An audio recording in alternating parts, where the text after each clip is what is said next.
Perkenalkan, nama saya Ziva Yudara Hendito dengan NIM akhir 66 dan berikut adalah presentasi perbaikan nilai untuk mata kuliah mutu saya. Jadi pertanyaan pertama, apa itu QA dan QC? Bedanya apa sama apa? Jadi pertama, quality assurance atau QA adalah gimana produksinya apakah sudah sesuai standar dari perusahaan. Caranya bagaimana? Dengan perusahaan membuat sebuah SOP atau Standard Operating Procedure, yaitu sebuah list semua standar produksi dalam perusahaan dan karyawannya bisa mengecek, oh apakah prosesnya sudah sesuai standar atau tidak. Dan yang kedua QC atau Quality Control. Dan ini fokus ke produk akhir produksinya. Nah, apakah sebuah produk akhirnya sudah memenuhi spesifikasi dari perusahaan atau sudah dalam SOP-nya?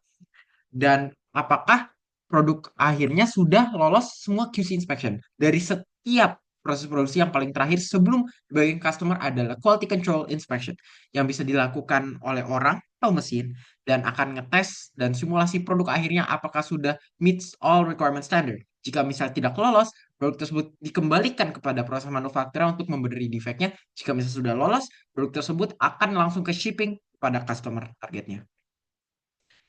Dan pertanyaan kedua ada tentang continuous improvement atau CI. Jadi apa itu CI? Nah, jadi CI di sini bisa memperbaiki proses produksi atau layanan jika servis untuk efisiensi maksimal. Nah, dan di sini perusahaannya bisa menggunakan failure-nya atau kegagalan.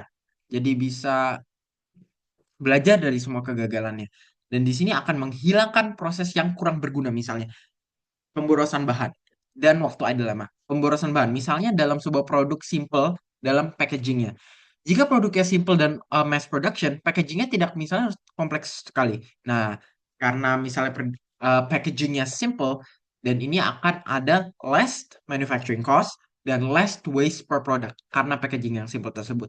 Dan misal jika produknya mengalami cacat, kita bisa menggunakan sebuah diagram seperti fishbone diagram seperti pada PPT, di mana satu di sini akan ada efek utamanya dan itu akan bercabang sebagai tulang ikan seperti tulang ikan maaf kepada semua alasan-alasannya kenapa defect itu bisa terjadi dan ini akan membuat sebuah alasan yang detail dan bisa langsung check the problem out. Dan yang ketiga adalah tentang ISO 9001:2015. Segmen pertama adalah customer focus. Jadi apa ini customer focus? Customer focus di sini bisa memenuhi kebutuhan pelanggan dan semua harapannya atau goals-nya. Dan ini akan ada kepuasan pelanggan yang maksimal dan meningkatkan customer loyalty terhadap perusahaan dan produk tersebut. Arti apa? Jika customer loyalty-nya tinggi, customer-nya akan terus membeli produk dari perusahaan tersebut itu saja, bukan dari kompetitornya. Nah, dan ini akan ada market control yang kuat dalam segmen pasar perusahaan produk tersebut.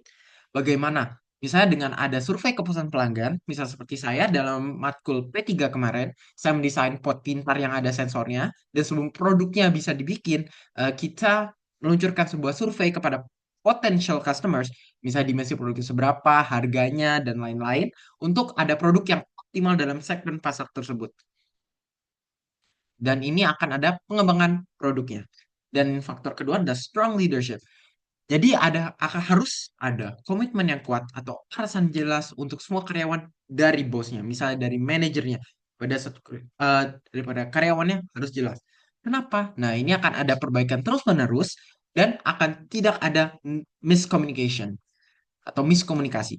Bagaimana dengan pelatihan dan pengembangan karyawan, visi misi yang jelas untuk semua anggota dan komunikasi yang efektif dari atas hingga bawah.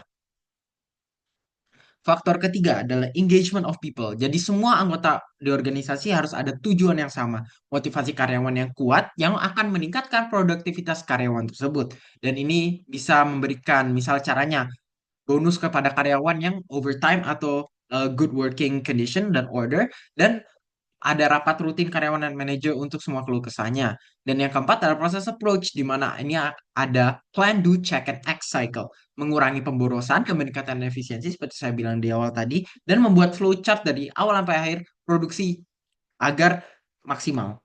Dan berikut adalah sistem quality management system, plan, do, check, and act, dan input dan output sebuah QMS. Dan leadership ada di tengah-tengah, karena ini yang penting. Sekian presentasi dari saya. Wassalamualaikum warahmatullahi wabarakatuh.